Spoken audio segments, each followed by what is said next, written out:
കുറ്റവാളി അവർ മാത്രമല്ല, നിങ്ങളും കൂടിയാണ്. ഇത് കാണുന്നവരോടും കേൾക്കുന്നവരോടും ഒരു ചോദ്യം. ആ പാവം മനുഷ്യൻ മരണത്തിലേക്ക് നടന്നു നീങ്ങുന്നതിന് മുൻപ് അവൾ സോഷ്യൽ മീഡിയയിൽ പോസ്റ്റുകൾ ഇട്ടപ്പോൾ നിങ്ങൾ എവിടെയായിരുന്നു? അവളുടെ വാക്കിന്റെ പിന്നാലെ പോയി ദീപക്കിനെ വേട്ടയാടിയ നിങ്ങളും ഈ ക്രൂരതയിൽ പങ്കാളികളല്ലേ?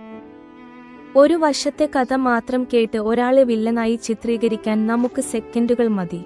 അവൾ പഞ്ചായത്ത് മെമ്പർ ആയതുകൊണ്ടോ അവളുടെ സ്വാധീനം കണ്ടോ നിങ്ങൾ അവളെ സപ്പോർട്ട് ചെയ്തപ്പോൾ മറുഭാഗത്ത് ഒരു മനുഷ്യൻ ഉരുകിത്തീരുകയായിരുന്നു എന്ന് നിങ്ങൾ എന്തേ ഓർക്കാതെ പോയി?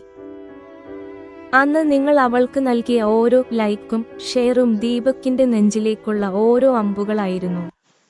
മരിച്ചു കഴിഞ്ഞപ്പോൾ സഹതാപം പ്രകടിപ്പിക്കുന്ന നിങ്ങളിൽ പലരും അദ്ദേഹം ജീവിച്ചിരുന്നപ്പോൾ അദ്ദേഹത്തെ കുറ്റപ്പെടുത്തിയവരാണ്.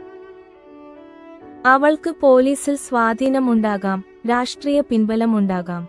പക്ഷേ ഒരു മനുഷ്യനെ ആത്മഹത്യയിലേക്ക് തള്ളിവിടാൻ പ്രേരിപ്പിച്ച സോഷ്യൽ മീഡിയയിലെ ഈ വേട്ടയാടലിന് നിയമം ഒരു വഴി കണ്ടെത്തേണ്ടേ? തെറ്റ് ചെയ്തവർക്ക് സംരക്ഷണം ലഭിക്കുകയും നിരപരാധികൾ മരണത്തിൽ അഭയം പ്രാപിക്കുകയും ചെയ്യുന്ന ഈ അവസ്ഥ മാറണം. അധികാരമുള്ളവർക്കും റീച്ച് ഉള്ളവർക്കും വേണ്ടി നിയമം വഴിമാറരുത്.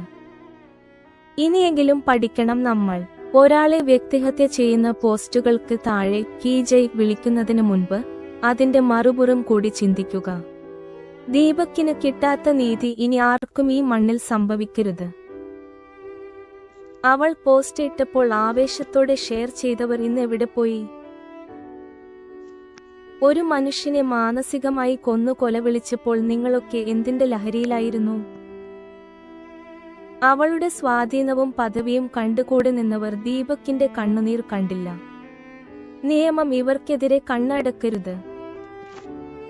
സോഷ്യൽ മീഡിയയിൽ വിചാരണ നടത്തി ഒരാളെ മരണത്തിലേക്ക് തള്ളിവിടുന്നവർക്ക് എന്ന് ശിക്ഷ